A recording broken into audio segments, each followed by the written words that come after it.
Voilà.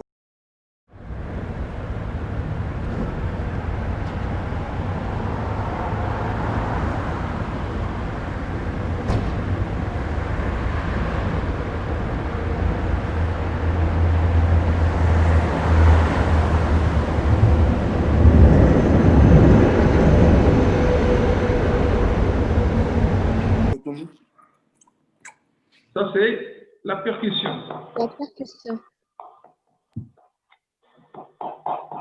Vous voyez le bruit qui diffère. Ça, c'est le bruit normal. Comment est le deuxième bruit? Une hypersonorité. L'hypersonorité. Quelles sont les étymologies qui peuvent donner une hypersonorité? La téléphasie. Le mot thorax. Les motos. L'hypersonorité, c'est beaucoup d'air ou peu d'air? Beaucoup d'air. Beaucoup d'air. Et donc, Un pneumothorax. un pneumothorax, on est le pneumothorax, c'est aigu ou le chronique? Aigu. Le chronique, ça s'appelle la hypertympanisme. Emphysème. Donc, dans le pneumothorax, ce sera unilatéral ou bilatéral? Unilatéral. Unilatéral. L'emphysème, l'hypersonorité sera bilatérale, parce que l'emphysème est diffus. Ce n'est pas un seul côté. Le pneumothorax sera un seul côté. Donc, ça va entrer dans quel syndrome, cette hypersonorité? Syndrome d'épanchement aérien. Syndrome d'épanchement aérien. Maintenant,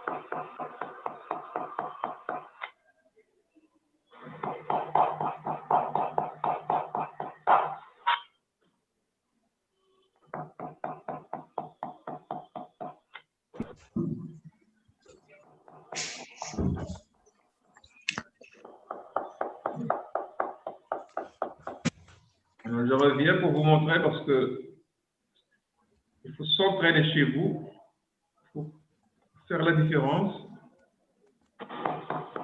Voilà. Maintenant, la matité. Voilà la matité.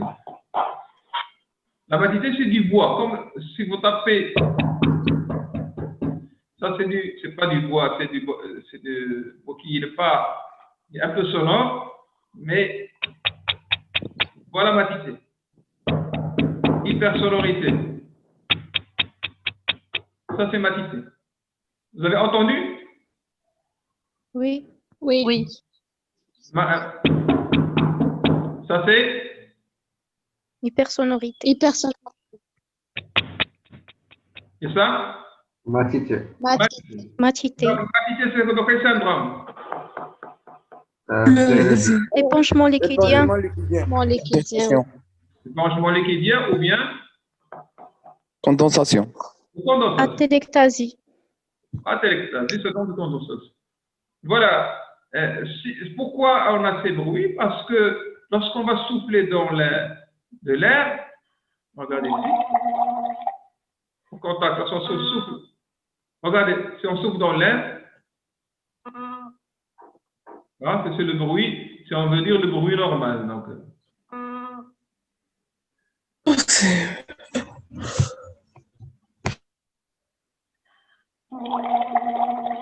au contact du liquide, au contact de l'air, au contact du liquide, qu'est-ce qui se passe? Ça augmente ou ça diminue? Ça augmente. Ça augmente. Ça, c'est l'équivalent du syndrome de condensation. Non, ça diminue. Regardez.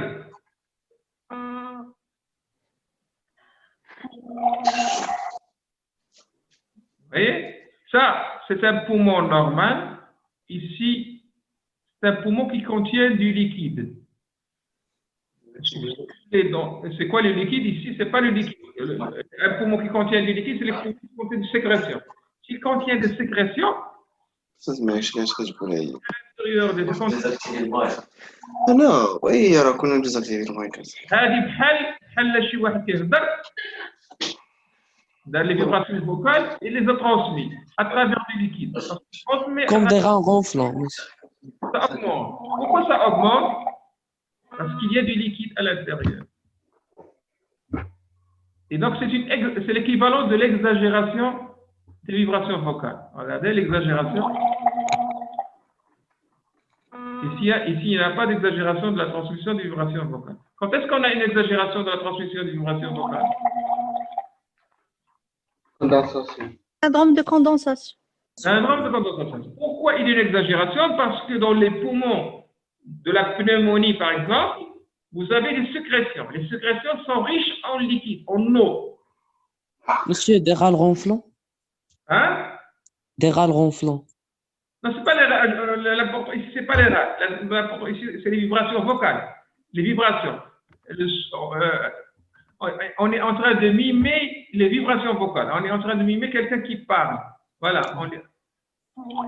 En soufflant, c'est comme si on a parlé et on a transmis la vibration vocale dans le liquide. Lorsqu'on transmet des vibrations vocales, du son dans le liquide, un son, il s'amplifie dans le liquide.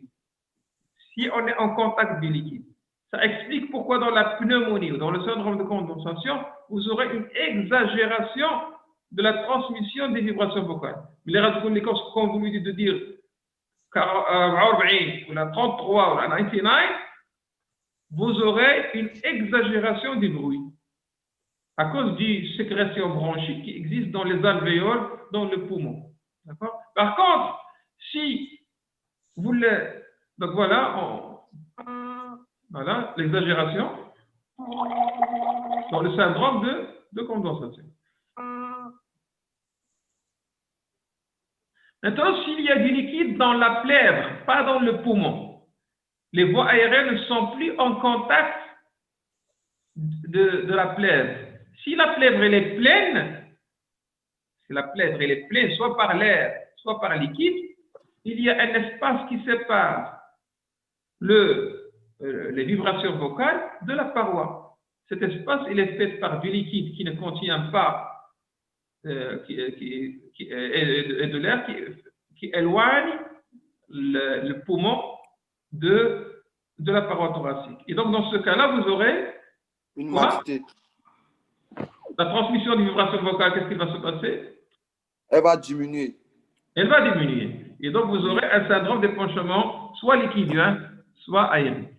Donc, j'ai essayé de vous expliquer un peu pourquoi on a une exagération de la transmission des vibrations vocales dans le syndrome de condensation et pourquoi il y a une diminution de cette transmission dans l'épanchement liquidien et aérien.